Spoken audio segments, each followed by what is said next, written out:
আজকের পর থেকে কন্ডিশনাল সেন্টেন্স নিয়ে 1%ও কারো টেনশন থাকবে না। এটা 100% তোমরা নিশ্চিত থাকো। ক্লাসটাকে এনজয় করো, তারপরে নিশ্চিত করো যে তোমরা যারা যারা অনলাইন ক্লাসেস করছো তারা যা পড়াচ্ছি তাই লিখে নিচ্ছ। আগে ক্লাসটাকে এনজয় করো। দেখো, কন্ডিশন মানে কি?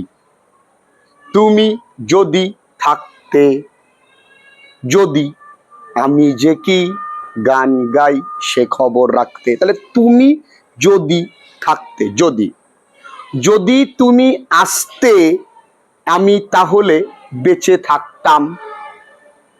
ইস, যদি ইংরেজি শিখতাম তাহলে ভালো চাকরি পেতাম। যদি আমি বড়লোক হতাম তাহলে আমি একটা গাড়ি কিনতাম। আচ্ছা, যদি আমি রাজা হতাম, যদি আমি প্রধানমন্ত্রী হতাম। এই যে সব কিছুতে একটা শর্ত। কন্ডিশনের বাংলা কি? শর্ত। এই কন্ডিশন ক প্রকার?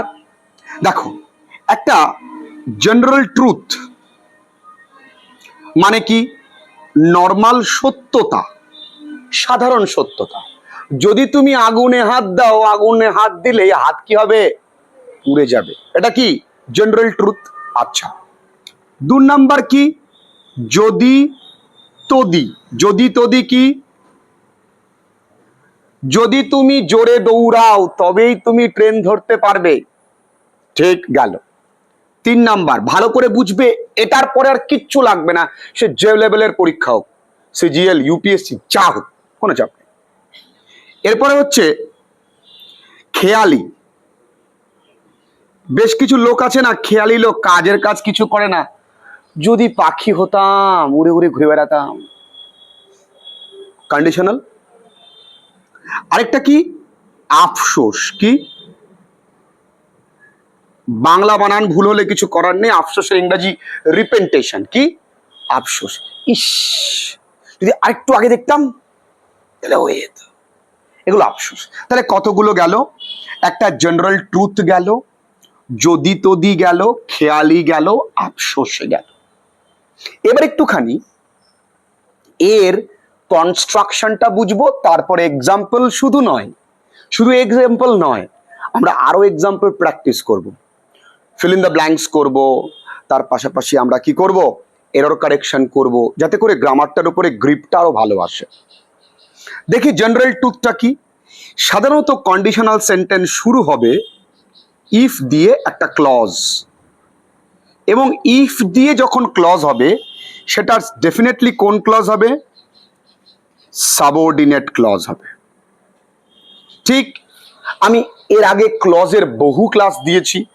চাকরির পরীক্ষার জন্য দিয়েছি, ক্লাস 8দের জন্য, 12দের জন্য, সবার জন্য ক্লজের ক্লাসেস দিয়েছি। তাহলে ইফ দিয়ে একটা ক্লজ তৈরি হবে। দেখো, প্রত্যেকটা বাক্যে ইফ আছে, দেখেছো?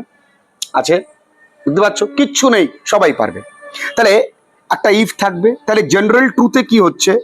ইফ যুক্ত বাক্যটা প্রেজেন্ট ইনডেফিনিট হবে, ইফ যুক্ত বাক্যটা প্রেজেন্ট ইনডেফিনিট হবে।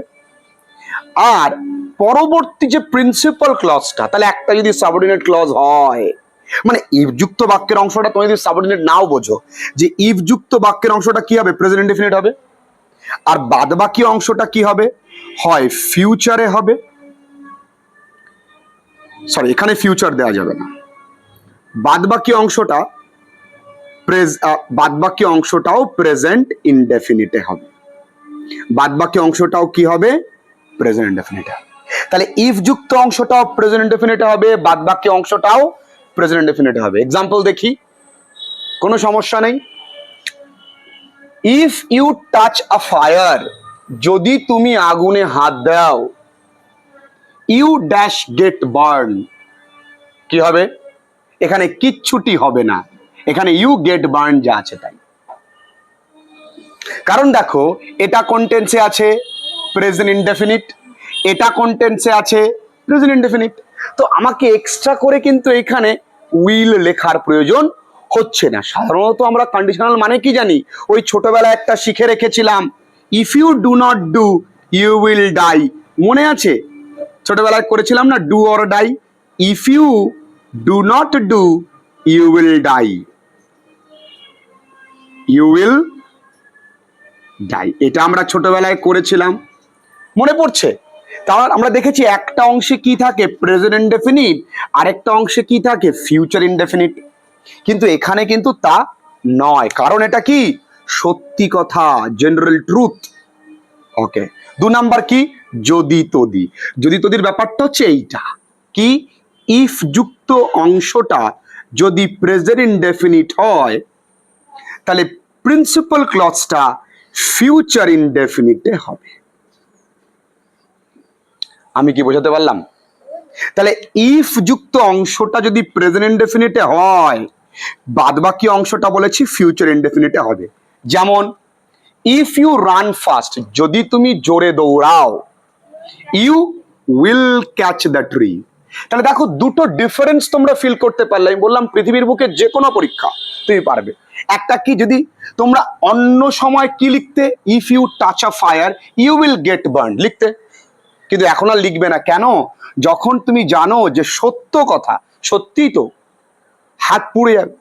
কিন্তু এখানে দেখো if you run fast you will catch the train, এমনও তো হতে পারে আমি খুব তাড়াতাড়ি সাইকেল চালিয়েছি, জোরে দৌড়েছি, তাও ট্রেন মিস করে গেছি, হতেই পারে, ভাগ্য বলে একটা ব্যাপার থাকে। তুমি পরিশ্রম করলেই চাকরি পাবে এমন তো নয়, ভাগ্যের একটা ব্যাপার থাকে। তাহলে সেক্ষেত্রে এখানে কিন্তু উইল হচ্ছে, তার মানে ইফ যুক্ত অংশটা প্রেজেন্ট ইনডেফিনিট এবং বাকি অংশটা ফিউচার ইনডেফিনিট। ক্লিয়ার? এবার আসো খেয়ালি। আমরা কি বললাম? খেয়ালি। খেয়ালি কি, যদি আমি পাখি হতাম তাহলে উড়ে উড়ে চলে যেতাম আমার ভাইয়ের শ্বশুর বাড়ি। তাহলে ইফ এখানে কি হবে, সাবজেক্ট যাই হোক না কেন এরপরে কিন্তু ওয়্যার বসছে। কি বসছে বন্ধুরা? ওয়্যার। এবং পরবর্তী অংশটা কিন্তু সাবজেক্টের পরে উড হবে। বন্ধুরা কি বললাম? সাবজেক্টের পরে কি হবে বন্ধুরা? উড হবে। দেখা যাক। আরো একটা জিনিস, এই খেয়ালির পাশাপাশি আরো একটা জিনিস তোমাকে জানতে হবে। আমি বলেছি একটা ছোট্ট ক্লাসে আমি তোমাদের ডিটেল কভার করে দেবো। দেখো কিছু নেই, আরো একটা জিনিস কি থাকবে, যদি ইফ যুক্ত অংশটা পাস্ট টেন্সে হয় তাহলে পরেরটা উড যুক্ত হবে। আবারও বলছি, যদি ইফ যুক্ত অংশটা পাস্ট টেন্সে হয় তাহলে পরেরটা কি হবে বন্ধুরা? তাহলে এই ব্যাপারটা সেম না?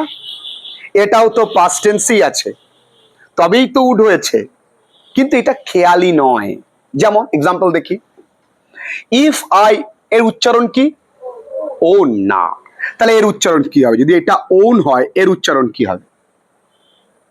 এটাও তো ওন, ওন মানে তো নিজের, ওয়ান। কি? ওয়ান।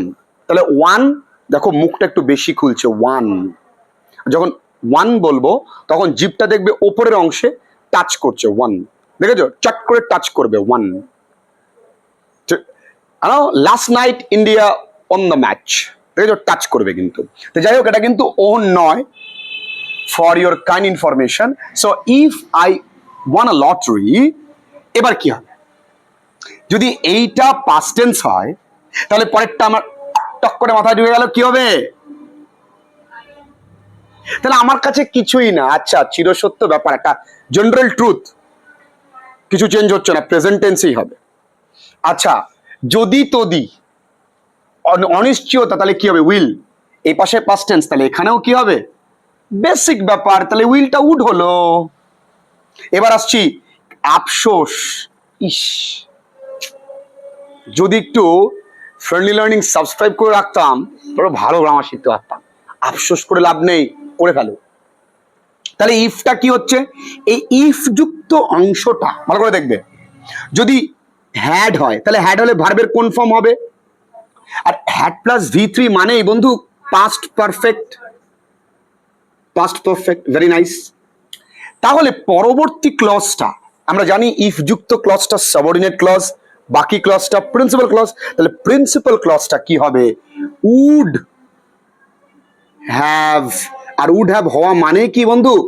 V3। কোনো সমস্যা নেই, তুমি যখনই দেখবে বাক্যে হ্যাড আছে চট করে তোমার মাথায় খেলে যাবে যে এখানে কি হবে? Would have. একটা এক্সাম্পল দেখি, এটা পরে দেখছি। হ্যাঁ, 5 দাগ। If I had learned English, যদি আমি ইংরেজি শিখতাম তাহলে কি হবে? আই উড হ্যাভ, ও বন্ধু, I would have got the job. কঠিন? যদি আমি ইংরেজি শিখতাম তাহলে আমি চাকরিটা পেতাম। আফসোস করছি না, তার মানে কি আমি চাকরি পাইনি, আমি ইংরেজি শিখিনি। 4 number, if he were rich, যদি সে বড়লোক হতো। এই যে এটা কি খেয়ালি পানা না? বড়লোক হতো। বেশ কিছু লোক দেখবি বলে আমার ছেলে ভালো, ব্রেন খুব ভালো, কিন্তু পড়ে না, লাভ নেই। হি ওয়ার রিচ, তাহলে কি হবে এখানে? Very nice. আমি আশা করব এর পরে কন্ডিশনাল সেন্টেন্স নিয়ে আর কোন রকম টেনশন থাকার জায়গাই নেই। শুধু শিখলাম না, ফরমেশন নিলাম, ব্যতিক্রমী জানলাম, তার পাশাপাশি আমরা এক্সাম্পল দিয়ে প্র্যাকটিসও করলাম। কন্ডিশনাল সেন্টেন্স শর্ত, একটা কি জেনারেল ট্রুথ থাকবে, চিরসত্যতা থাকবে, সত্যতা। যদি আমি কি করি, জলে হাত দিয়ে হাতটা ভিজে যাবে। যদি অতিবার বেড়ে যায় তাহলে কি হবে? ছাগলে মুড়ে খাবে।